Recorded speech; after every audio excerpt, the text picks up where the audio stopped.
আজকে তোমাদের সাথে একটা খুব সহজ খুব সুন্দর একটা রেসিপি শেয়ার করব। সেটা হচ্ছে আমগুড় করার জন্য প্রথমে আমগুলোকে ভালোভাবে ধুইয়ে একটা পাত্রে রেখে দিয়েছি। এবার আমগুলোকে দেখো ছাড়াচ্ছি, ভালো করে খোসাগুলোকে ছাড়িয়ে নেওয়ার পর লম্বাভাবে কেটে নিতে হবে। ঠিক আছে, কেটে নেওয়ার পর মাঝখানে কুচিটা বার করে নিতে হবে। লম্বা লম্বা কাটলে কি হয়, দেখতে খুব সুন্দর লাগে। এরমভাবে আমি যেমন কাটছি সেরমভাবে লম্বা লম্বা করে আমগুলোকে কেটে নাও। কেটে নেওয়ার পর কি করতে হবে, আমি এইভাবে যেভাবে আমগুলো কেটেছি সেভাবেই আমি পুরো 8টা আম ছিল, পুরো 8টা আমি কেটে নিয়েছি। আর এখানে কড়াইতে দেওয়ার জন্য নিয়েছি শুকনো লঙ্কা, তেজপাতা, 5 ফোড়ন। সেগুলো আমি কড়াইয়ে দিয়ে দিলাম একটু সামান্য তেল দিয়ে। এবার একটুখানি এটা ভেজে নেব। হালকা করে ভেজে নেওয়ার পর এতে আমি আমগুলো এবার দিয়ে দেবো। ভালোভাবেই তেলটা গরম হয়ে গেছে। আমগুলো দিয়ে দেওয়ার পর এটাকে ভালো করে নেড়ে চেড়ে একটু হালকা ভাজা ভাজা করে নিতে হবে। দেখো আমগুলোর কালার একটু অন্যরকম লাগছে।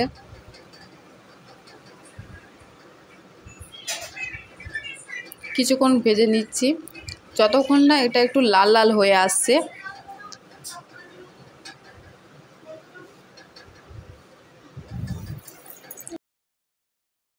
ভালোভাবে নেড়ে চেড়ে এটাকে ভেজে নিচ্ছি। দেখো একটু লাল লাল হয়ে এসছে। এই সময় আমি কি করব, এবার এতে আমি গুড় দিয়ে দেবো।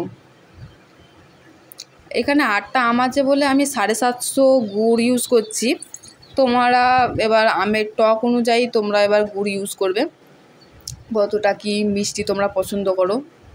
আর সত্যি কথা বলতে কি, গুড় আম একটু মিষ্টি মিষ্টি হলেই ভালো লাগে। ভালো করে আমগুলো দিয়ে মিক্স করে নিচ্ছি।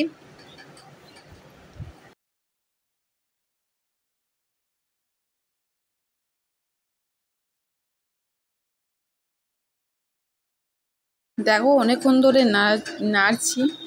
এবার নাড়তে নাড়তে যেটা একটু মানে গুড়টা ফুটে উঠছে, তখন এবার পরিমাণ মতো নুন, মানে আমি এখানে তো অল্পই নুন ইউজ করেছি, এবার তোমরা তোমাদের মতো নুন ইউজ করবে। ভালো করে নুনটাকে মিক্স করে নিচ্ছি।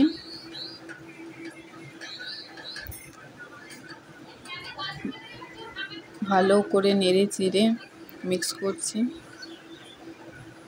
এবার এটা কিছুক্ষণের জন্য 10 মিনিটের জন্য ফুটতে দিয়েছিলাম, দিয়ে দেখো কতটা ঘন হয়ে এসছে। এবার এখানে ভাজা মশলা দেওয়ার জন্য আমি নিচ্ছি গোটা ধনে, গোলমরিচ ইউজ করেছি। এবার এটাকে আমি ভেজে নেব। এদিকে দেখো অনেকটা মোটা হয়ে এসেছে। এবার এটাকে ভালো করে নাড়ছি। দেখো অনেকটা ঘন হয়ে এসেছে। এবার এরকম সময় কী করতে হবে, আমি ওই ভাজা মশলাটা ভেজে নিয়ে এবার বেটে নিয়েছি। এবার দেখো আমগুলো তোমার নরম হয়ে এসছে। এবার ভালো করে নেড়ে নিয়ে এই ভাজা মশলা, দেখো এই ভাজা মশলাটা আমি বেটে নিয়েছি। এবার কি করব, ওই ফুটন্ত ইয়েতে আমগুড়ে দিয়ে দেবো। দিয়ে দেওয়ার পর ভালো করে নাড়তে হবে, ভালোভাবে মিক্স করতে হবে।